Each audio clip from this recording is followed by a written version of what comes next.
UP board class 10 में हिंदी साहित्य के इतिहास का खंड दो भागों में विभाजित है। एक तो हिंदी गद्य साहित्य के इतिहास पर आधारित है, जिसके लिए 5 अंक के प्रश्न आते हैं। इसी प्रकार से हिंदी पद्य साहित्य का इतिहास, यह भी 5 अंकों का निर्धारित है।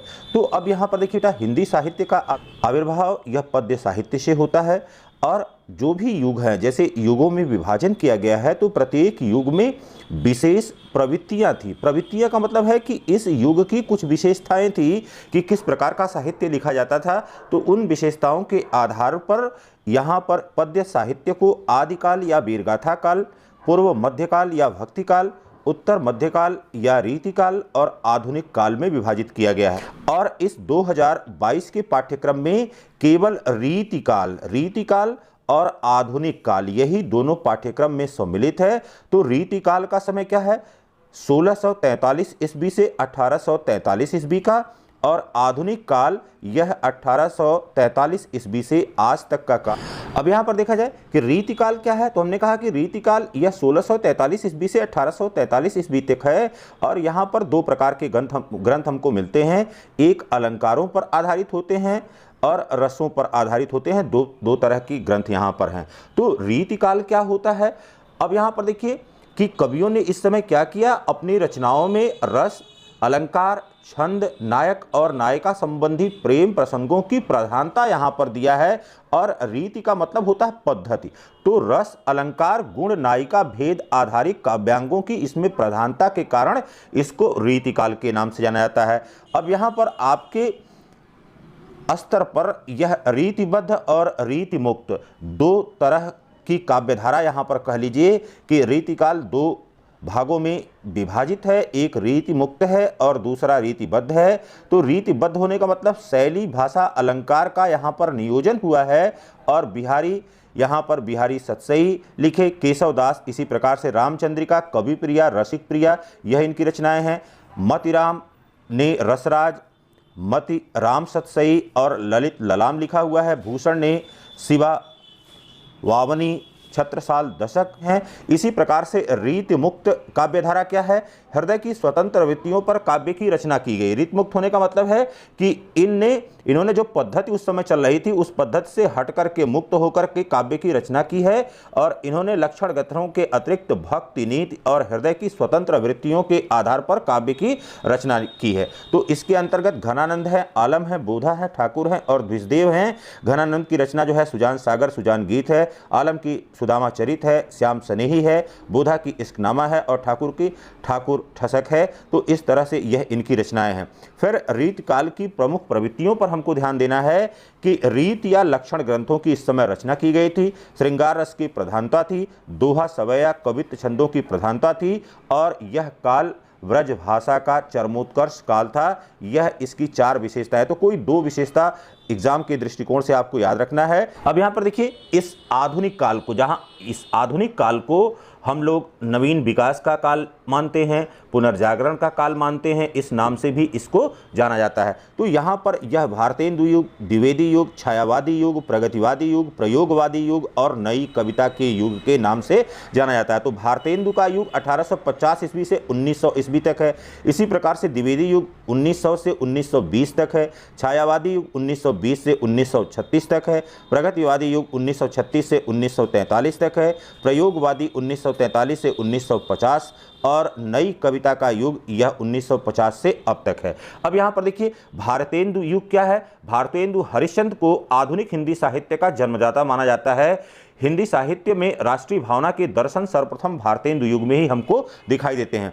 तो ये हिंदी कविता का जागरण काल है। इस युग को हिंदी साहित्य का प्रवेश भी मानते हैं। अब यहाँ पर इसकी प्रवृत्ति क्या थी या इसकी प्रमुख विशेषताएं क्या थी? भारतेंदु युग की देशोद्धार की भावना थी इसमें, और अतीत गौरव व राष्ट्र प्रेम का भाव था। तो इस काल के जितने भी कवि थे, उन्होंने ब्रज भाषा में ही अपनी कवि या काव्य लिखा हुआ है। लेकिन गद्य की अगर बात करते हैं तो गद्य में आप देखेंगे कि हिंदी गद्य की खड़ी बोली शुरू हो गई थी, लेकिन काव्य की रचना वह सदैव यहाँ पर ब्रज भाषा में ही हो रही थी। तो भारतेंदु हरिश्चंद्र ने प्रेम सरोवर, प्रेम फुलवारी, प्रताप नारायण मिश्र ने मन की लहर, प्रेम पुष्पावली और चौधरी बद्री नारायण ने यह साहित्य लहरी की रचना की। अब यहाँ पर देखिए द्विवेदी युग की बात करते हैं। जैसे ही हिंदी साहित्य में द्विवेदी जी का अवतरण होता है तो उस समय क्या होता है, खड़ी बोली के आंदोलन को तीव्रता मिलती है। खड़ी बोली में हिंदी कविता को यहाँ पर विस्तार मिलता है और सामाजिक तथा पौराणिक विषयों का विस्तार होता है। अब देखिए इस समय जो भी कवि थे, जैसे श्रीधर पाठक थे, मैथिली शरण गुप्त थे, अयोध्या सिंह उपाध्याय हरिऔध थे, राम नरेश त्रिपाठी थे, इन सभी लोगों ने खड़ी बोली में कविता की रचना उस समय किया। तो यहाँ पर देखिएगा, यहाँ पर अयोध्या सिंह उपाध्याय हरिऔध की जो रचना है, प्रिय प्रवास, वैदेही बनवास, चुभ दे चौप दे, इसी प्रकार से मैथिली शरण गुप्त की रचना पंचवटी, जयद्रथ बध, साकेत, यशोधरा, माखनलाल चतुर्वेदी की हिम किरीटिनी, हिम तरंगिणी। देखिए और बात आती है तीसरा की छायावाद क्या होता है, तो प्रकृति एवं ब्रह्म के प्रति रहस्यमय सूक्ष्म भावों का अतिशय और भावुकतापूर्ण प्रतीकात्मक चित्रण करने वाला काव्य ही छायावाद कहलाता है। तो यहाँ पर छायावाद में इसकी प्रवृत्ति क्या थी, नारी सौंदर्य व प्रेम का चित्रण यहाँ पर किया गया है और प्रकृति में नारी और प्रेयसी दोनों की छवि और सौंदर्य इनको दिखाई देती है। अंतर्राष्ट्रीय व विश्व शांति का समर्थन करते हैं। मुक्तक गीत शैली का प्रयोग किया जाता है और रहस्यवाद, यह सब इसकी प्रवृत्ति थी छायावाद की। प्रमुख कवियों में जयशंकर प्रसाद, जिन्होंने आंसू, लहर, कामायनी, फिर सुमित्रा नंदन पंत ने पल्लव, गुंजन, वीणा इसकी रचना की, सूर्यकांत त्रिपाठी निराला ने परिमल, अनामिका, नए पत्ते और तुलसीदास की रचना की। इसी प्रकार से महादेवी वर्मा ने रश्मि और निर्जा की। अब यहाँ पर देखिए बेटा, प्रगतिवाद क्या है या प्रगतिवादी कविता क्या है। राजनीति के क्षेत्र में जो साम्यवाद है, फासिज्म है, और आर्थिक क्षेत्र में जो पूंजीवाद है, वही कविता के क्षेत्र में प्रगतिवाद है। अब यहाँ पर वास्तविकता की तरफ लोग लौटना शुरू कर रहे थे और कार्ल मार्क्स का जो साम्यवाद था कि रोटी, कपड़ा और मकान यह हर एक की ज़रूरत है, इसी तरह से मजदूरों, किसानों की दीन दशा का चित्रण काव्यों में किया जाने लगा। कवियों ने पूंजीवाद के विरुद्ध आवाज़ उठाई और सीधी साधी अनअलंकृत भाषा को अपने कविता का आधार बनाया। तो यहाँ पर देखिए धर्म, ईश्वर, परलोक, इन सब का विरोध होने लगा। पूंजीपति वर्ग के प्रति लोगों में घृणा उत्पन्न हो गई।